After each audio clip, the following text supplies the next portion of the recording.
And when I think about niche marketing, the first thing I think about is don't try to make it up.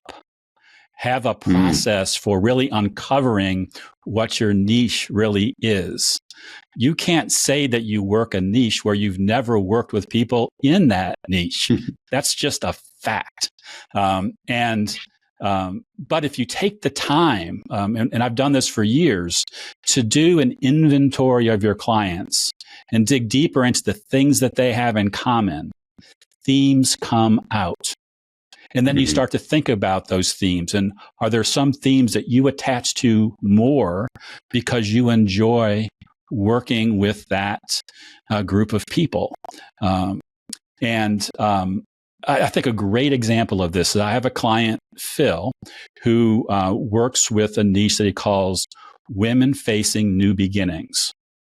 And he came to that because when we started looking at niches for him to work in, and he started interviewing his clients, he was like, well, I don't work with that many women, and I don't know what the women I work with have in common. And I'm not a woman, so why would they want to work with me? But then when he started doing the work, digging in there, he realized he actually had more people in that niche than he thought he did before. And there was this new beginnings kind of theme that evolved. And that's how he has built out a very strong niche. But he did it intentionally. He did it slowly. He talked with clients. He just didn't make it up.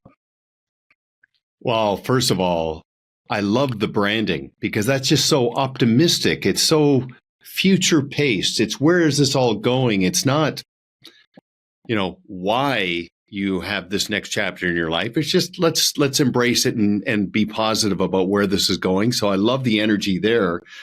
You remind me of a financial advisor who did something similar. And what gave him the credibility was his mom. He saw his mom go through something that was unpleasant. And as a financial advisor, he basically walked her through to the new beginning and sort of onboarded her, not literally, but just relationship management, and helped her look to the future with anticipation. His story became so solid. So it's interesting. My framework for niche marketing is credibility, commonality, and affinity. The credibility is how do you create credibility?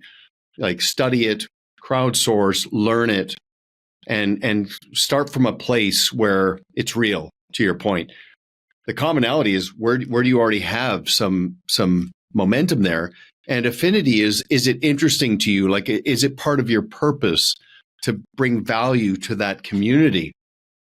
I think what you just described, what I'm talking about, I think it checks all those boxes. So yeah. Great points. In fact, in the worksheet that I use to get that process started, one of the columns is commonality. It's so important.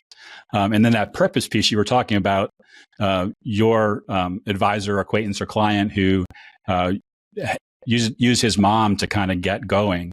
If you actually met Phil and asked him what he does and why he does it, it wasn't why he started the niche, but his why story now, and why he's probably ended up with this affinity to these women facing new beginnings is because of what happened to his mom.